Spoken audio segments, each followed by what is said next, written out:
A new Doogie Kamealoha episode just premiered on Disney Plus, and it's about the core theme that seems to make this show what it is: family and spending time with them. Yeah, I do have to say overall, this show is still a bit soft and light on drama, while still not really being a comedy. But yeah, we're going to get into that right now. Hi fellow Disney Plus watchers, this is Thoughts After a Disney Plus Watch, where we review everything new Disney Plus coming out, and I'm glad you're watching the channel that's all about Disney Plus movies and TV shows. So just fair warning here before we start, I do want to discuss spoilers to really do this episode justice, so you can press that watch later button if you haven't seen it yet. Still here? That's great. Let's do this already. Now yes, I'm starting to realize, while I'm still on board with most of the main characters, particularly Lahela is still really likable, the show is too soft to be anything substantial in my opinion. I'm going to express precisely and carefully why I'm saying that. First, the story. So we follow two storylines. One is about Lahela and her father Benny starting an online business on Drip Flip? Was it called Drip Flip? Something like that. Can't really remember that, but that's the first thing that comes to mind. But anyway, it's about buying low and selling high on an online platform. And no, it's not stock or crypto or anything like that. No, they're doing it with sneakers. And the other story we see play out, of course, involves Clara and her plan to get the chief to consider her to be chief of staff. And what follows is this rivalry between her and Dr. Lee, both aiming for the chief of staff, and what better way to show how capable you are for a job like that in a friendly neighborhood basketball game. And I know it's a Disney show, and we shouldn't expect anything too grim or dramatic. Why would I want that out of this show, a show like this? I don't, but there's a few simple ways this show gets better, could get better, but let's first address this, because I have to get this out of my system. Remember 2 weeks ago, the episode where Lahela steals her mother's car to take Stephanie out for a drive, being totally inspired by that reckless patient of hers who just told her, just do it and not talk about it to your parents, essentially lying your way through? Well, that episode presented that as a good thing.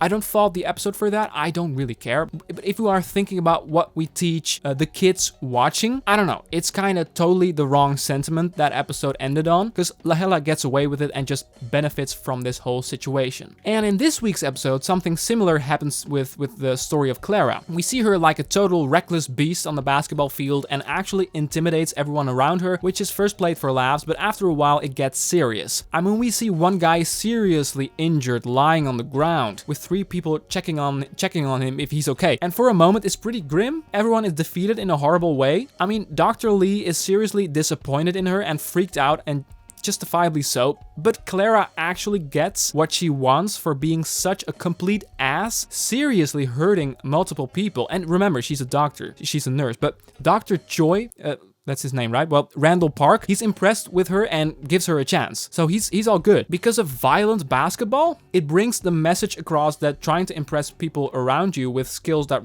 don't really matter for the job in a violent way is a good thing. You see what I'm getting at? Now, here's my point. This wouldn't be a problem, I think, if this show wouldn't also be very preachy and overly sentimental in the way it ends episodes. So Lahela doesn't really get into trouble for selling her mom's shoes, but just feels guilty immediately after she hears about it, and we don't get a confrontation between Doogie and Clara, not at all. Instead, Benny takes his daughter for a meditative horse ride through the mountains before anything can escalate between Lahela and her mom. I mean, that's slightly disappointing, right? Why is it so quick? The thing is, the show isn't all that concerned with giving mixed signals and showing wrong examples for the kids. Like, sometimes lying and covering up is a good thing, and sometimes showing off and hurting other people to get what you want will make you get what I'm saying? So if this show is not concerned about that, not at all concerned about giving the candy sweet and morally superior examples for the kids watching at home, why is the show still so sentimental and completely safe in the way it wraps up stories? Have Clara take revenge on Lahela for a bit. Make it a bit more dirty or something. Make her sell something from her daughter's room on the dark web as a way to get back at her. Make things a little more raw. But no.